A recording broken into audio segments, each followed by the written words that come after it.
বিয়ের অলিমার গোশত সংগ্রহের জন্য কোরবানি করা যায় আছে কিনা, হাজী সাহেবদের জন্য দেশে কোরবানি করা জরুরি কিনা, ঋণগ্রস্ত ব্যক্তির জন্য কোরবানি দেওয়া উত্তম নাকি ঋণ দেওয়া উত্তম, কোরবানির টাকা অন্য কেউ যদি দিয়ে দেয় তাহলে কোরবানি হবে কিনা, কয়েকজন মিলে এক ভাগ কোরবানি দিতে পারবে কিনা, মা বাবা, স্ত্রী, বড় ভাই এদের কাউকে খুশি করার জন্য কারোর পক্ষ থেকে, সমাজে বলে কারোর নামে কোরবানি দেওয়া যাবে কি যাবে না, রাসূল করিম সাল্লাল্লাহু আলাইহি সাল্লামের পক্ষ থেকে কোরবানি দেওয়া যাবে কিনা। কোরবানির ভাগীদারদের মধ্যে কারো ইনকাম হারাম অথবা উদ্দেশ্য অসৎ, গোশত খাওয়ার উদ্দেশ্য, নারী বুড়ি এটা অনেক সময় নিজেরা সাফ করতে কষ্ট হয় বা পারে না, তখন কাউকে দিয়ে সাফ করায়, সাফ করানোর পরে বলে সাফ করে দিবা, তুমি অর্ধেক নিবা, আমাদেরকে অর্ধেক দিবা। এরকম হয় কি হয় না? তাকে নারী বুড়ির অংশ দিলেন অথবা পশুর গোশতের অংশ দিলেন, এটা জায়েজ আছে কিনা। প্রাসঙ্গিকভাবে আরেকটি কথা প্রশ্ন চলে আসে, সেটা হলো যে কসাই যখন পশুকে বানায় তো বানানোর পরে তাকে টাকার চাতে কিছু গোশত দেওয়া হয়, এবং অনেক সময় দেখা যায় যে বানানোর যে বাজার রেট, তার যে মজুরি, এটা তাইতে অনেক কমে রাজি হয়ে যায় কসাইরা। কেন? কারণ তারা জানে গোশত 5 কেজি দিলেই তো 2-2.5 টাকা এসে গেল, অতএব এক্ষেত্রে যদি আমাকে টাকা একটু কমও দেয় অসুবিধা নাই। এই ভুলটা ঘরে ঘরে হয়ে থাকে।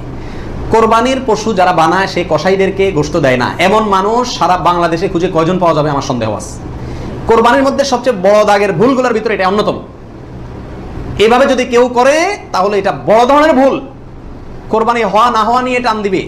নবী আলাইহিস সালাম পরিষ্কার ভাষায় বলেছেন যে তোমরা কসাইকে, জাজ্জারকে কোরবানির পশুর কোনো কিছু দিবা না, তাকে আলাদা টাকা দিবা, তার মজুরি যেটা সেটা দিবা। কেন তাকে পশুর কিছু দেওয়া যাবে না? এই জন্য দেওয়া যাবে না যে এই পশুটা আপনি জবাই করছেন কার জন্য? আল্লাহর জন্য। এটার মালিক কে? মূলত আল্লাহ। যেহেতু আল্লাহ খায়ও না পরেও না, আল্লাহর জন্য কিছু দিলে আল্লাহ বলেন আমার পক্ষ থেকে গরিবকে দিও, এটা হলো আল্লাহ সিস্টেম। কিন্তু কোরবানির ক্ষেত্রে শুধু ব্যতিক্রম, আল্লাহ বলেছেন ঠিক আছে আমার জন্য দিছো সবকিছুই গরিবকে দিতে বলি, এটা তোমার খাইতে দিলাম আমি। আল্লাহ আমাকে কি করছেন? খাওয়ার সুযোগ দিয়েছেন। এখন আমি যদি এটা বিক্রি করি বা কোনো কিছুর বিনিময়ে কাউকে দেই তাহলে সেটা কি হবে না? জায়েজ হবে না। কোরবানির পশুর গোশত যদি আপনি জাজ্জারকে দেন, কসাইকে দেন, তাহলে কেমন জন্য আপনি তার পরিশ্রমের বিনিময়ে তাকে এই অংশটা তাকে বিনিময় হিসাবে দিলেন, পারিশ্রমিক হিসাবে দিলেন, তাহলে বিক্রি করার মতো হয়ে গেল। এই জন্য কি হবে না? এটা জায়েজ হবে না। কসাইকে শুরুতে সাপ বলে দিতে হবে যে ভাই গোশত পাবা না, কত টাকা নিবা সাপ বলো, তুমি সে আশা করে বসে থাকিও না, 2 টাকা বেশি নাও কিন্তু আমি তোমাকে গোশত বা কোনো কিছুই দেবো না। তবে হ্যাঁ, কসাই যদি আপনার প্রতিবেশী হয়, আপনার আত্মীয় হয়, অথবা অন্য গরিব মানুষ হয়, অন্য 10 জন গরিবকে যে পরিমাণ দিতেন তাকেও সে পরিমাণ দেন, তাহলে সমস্যা নেই, ওটা ঠিক আছে। কিন্তু অন্য গরিবদেরকে দেন আধা কেজি করে, তারা দেন 5 কেজি, সমস্যা আছে। কারণ 4.5 কেজি আপনি কেন দিলেন তাকে? কাটছে সেজন্য, এটা বিনিময় হয়ে যাচ্ছে, এই জন্য এটা করা যাবে না।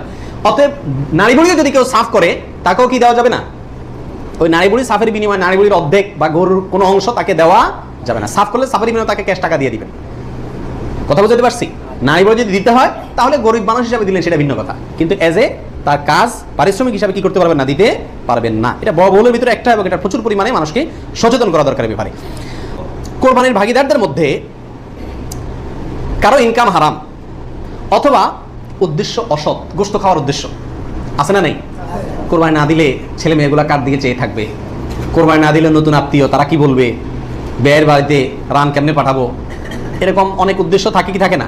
সারা জীবন দিয়ে আসছি, এবছর না দিলে সমাজে মুখ থাকে না, মানুষ কি বলবে, এই মানসিকতা নিয়ে কোরবানি অনেকে দেন না। এরকম যদি কেউ আপনার ভাগীদারদের মধ্যে, অংশীদারদের মধ্যে থাকে, অথবা কেউ যদি কোরবানি করে তার ইনকাম হারাম আর সে হারাম ইনকাম থেকেই দেয়, অনেকের হারামও আছে হালালও আছে, সুদও খায়, ঘুষও খায়, আবার বেতনও আছে হালাল, তাহলে সেটা ভিন্ন।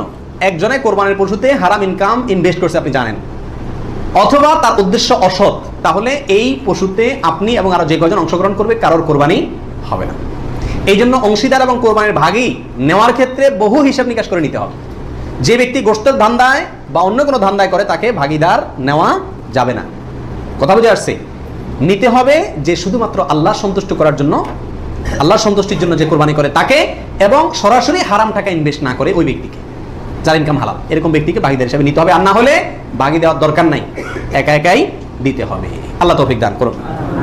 হলো রাসূল করিম সাল্লাল্লাহু আলাইহি সাল্লামের পক্ষ থেকে কোরবানি দেওয়া যাবে কিনা। আমাদের দেশে প্রচুর পরিমাণে মানুষ রাসূল করিম সাল্লাল্লাহু আলাইহি সাল্লামের পক্ষ থেকে কি দেয়? কোরবানি দিয়ে থাকে। এর উত্তর হলো রাসূল আকরাম সাল্লাল্লাহু আলাইহি সাল্লামের নামে উম্মত হিসাবে আপনি তার পক্ষ থেকে কোরবানি দিতে পারবেন। নবী আলাইহিস সালাম নিজেও কোরবানি দিয়েছেন তার উম্মতদের পক্ষ থেকে। তবে মৃত ব্যক্তির নামে কোরবানি দেওয়ার ক্ষেত্রে জীবিত ব্যক্তির সাথে মিশিয়ে দেওয়া মিক্স করে দেওয়া, জীবিত ব্যক্তির সাথে অধীনস্থ করে মৃত ব্যক্তির নাম যোগ করা বা তার পক্ষ থেকে দেওয়া, এটা হলো সবচেয়ে ঝামেলামুক্ত এবং মতপার্থক্যের ঊর্ধ্বে উঠা। কথা বুঝতে পারছি? শুধুমাত্র মৃত ব্যক্তির নামে স্বতন্ত্র কোরবানি না দিয়ে জীবিত ব্যক্তির নিজের নামের সঙ্গে মৃত ব্যক্তিকে যুক্ত করে দিলেন। এই মতটাই হলো সবচাইতে সতর্কতামূলক মত এক্ষেত্রে, মৃত মানুষের পক্ষ থেকে কোরবানি দেওয়ার ক্ষেত্রে। মা বাবা, স্ত্রী, বড় ভাই, এদের কাউকে খুশি করার জন্য কারোর পক্ষ থেকে, সমাজে বলে কারোর নামে কোরবানি দেওয়া যাবে কি যাবে না? উত্তর হলো না। এটা রিয়া, লৌকিকতা, মানুষ দেখানো, এটা শিরকে আসগর। আমাদের সমাজে একটা সমস্যা দেখা দেয় কোরবানির সিজন আসলে। কথার কথা, একটা পরিবারে আপনি একটা গরুতে একটা অংশ কোরবানি দিবেন অথবা ছাগল কোরবানি দিবেন, সেক্ষেত্রে মা চায় যে আমার নামে দেখ, মানে আমার পক্ষ থেকে দেখ, বাপে চায় যে আমার পক্ষ থেকে দেখ। এখন ছেলে চিন্তা করে কারে খুশি করব। অনেক সময় স্ত্রী স্বামী দুজনের ভিতরে চায় যে আমার নামে দেখ, বড় ভাইয়ের নামে না দিলে বড় ভাই মুখ কালো হয়, এই জন্য কার নামে দিবে এটা নিয়ে এক ধরনের হেজিটেশনে মানুষ ভুগে। এক্ষেত্রে অনেক সময় অংশ বাড়ায় দেয় শুধু মাকে খুশি করার জন্য, যে ওনার নামেও কি করলাম, একটা দিলাম। এটা এক ধরনের রিয়া বা লৌকিকতা। যদিও যদি সওয়াবের উদ্দেশ্যে থাকে যে উনি ভালো কাজ করতে চান, সেই হিসাবে ওনাকে আমি ভালো কাজে সহায়তা করলাম, তাহলে ভিন্ন কথা। কিন্তু সাধারণত এই চিন্তাটা খুব কমই থাকে। এই জন্য কাউকে খুশি করার টার্গেটটা কোরবানিতে থাকা উচিত না। আর মা বাবা বা অন্যদেরও মনে রাখা উচিত, যার সামর্থ্য আছে সে দিবে, যে মূল কর্তা সে দিবে। এক্ষেত্রে আমার নামে দিল না, অমুকের নামে দিল না, অমুকের পক্ষ থেকে দিল না, এই জন্য মন খারাপ করা তাদেরও উচিত না, এটা বোকামি। কয়েকজন মিলে এক ভাগ কোরবানি দিতে পারবে কিনা? 2 জন 3 জন 4 জন 5 জন মিলে এক ভাগ কোরবানি দিতে পারবে কিনা?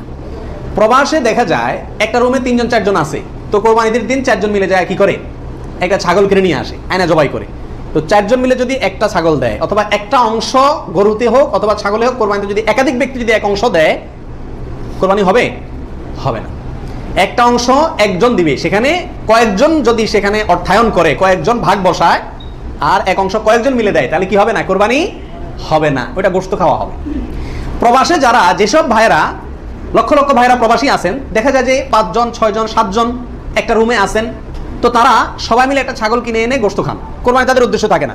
আমি তাদেরকে অনুরোধ করবো যে আপনারা কেন একটা পদ্ধতি অবলম্বন করেন না, যাতে আপনাদের কোরবানির সওয়াব হবে, গোশত খাওয়া হবে।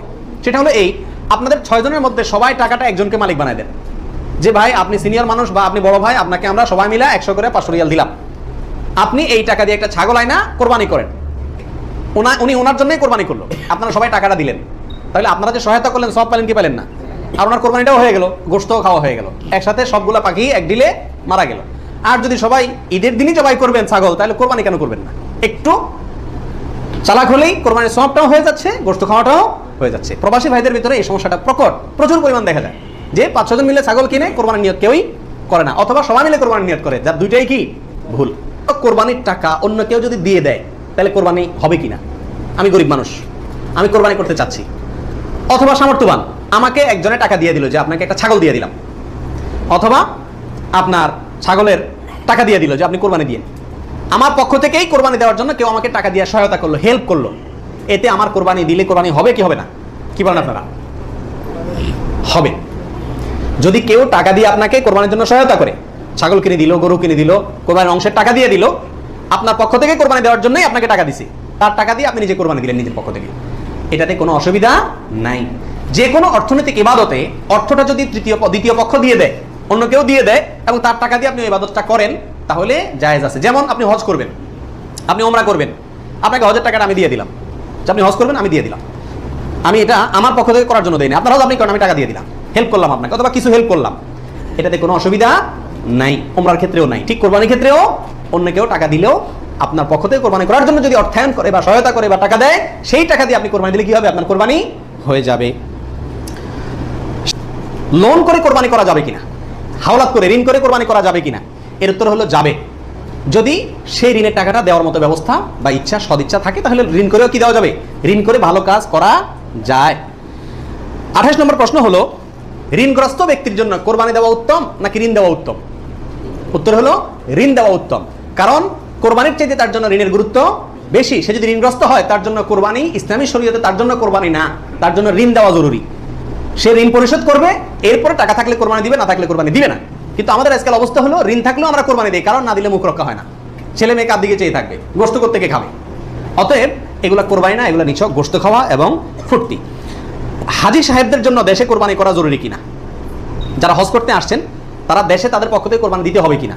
উত্তর হলো না, হাজি সাহেবরা যারা আসছেন তারা হজ করতে এসে হজের পরে তারা দমে শকর দিচ্ছেন, শুকরিয়া স্বরূপ যে দম দিচ্ছেন, যেটাকে আমরা কোরবানি বলি, এখানে দিচ্ছেন তাদের জন্য দেশে তাদের পক্ষ থেকে আর কোরবানি দেওয়া কিনা জরুরি না। তাছাড়া তারা মুসাফির অবস্থায় মুসাফির ব্যক্তির জন্য কি দিতে হয় না? কোরবানি দিতে হয় না। বিয়ের অলিমার গোশত সংগ্রহের জন্য কোরবানি করা যায় আছে কিনা? আমাদের দেশে উল্লেখযোগ্য সংখ্যক বিয়ে হয়ে থাকে কোরবানিদের পরে। আপনারা খেয়াল করবেন, আগবা হয়তো আগে পরে হয়, খাওয়ান দাওয়ানের অনুষ্ঠান হয় কোরবানিদের পরে। আল্লাহ মাফ করুক, কোরবানির সময় তো গরু একটা এমনি জবাই করা লাগে, তো ওই সময় যদি অলিমার অনুষ্ঠানটা বা বৌভাতের অনুষ্ঠানটা করা যায় তাহলে তো ওই গোশত দিয়েই সারা যায়, গোশতের টাকাটা বেঁচে যায়। যদি কারোর এরকম উদ্দেশ্য থাকে তাহলে সেক্ষেত্রে তার কোরবানি হবে না। আর যদি কেউ মনে করে যে না, ঈদের পরে সবাইকে পাইতে সুবিধা হয় সেজন্য ওই টাইমটাতে করতেছি, অথবা আপনার কোরবানি করলাম অলিমার জন্য আলাদা গরু জবাই করলাম, অথবা আপনার কোরবানির গোশত অলিমার জন্য করে আমি অলিমা করলেও একটা গরু দেই, অন্য বছর না থাকলেও একটা গরু আল্লাহর জন্য দেই, এরকম যদি কেউ থাকে তাহলে তার জন্য জায়েজ আছে। আর তা না হলে এই কোরবানির গোশত দিয়ে অলিমা সারা, অনুষ্ঠান সারা, এটা যদি ওই উদ্দেশ্যে করে তাহলে সেক্ষেত্রে এটা কোরবানি হবে না, বরং এটা এক ধরনের তামাশা হবে কোরবানির নামে।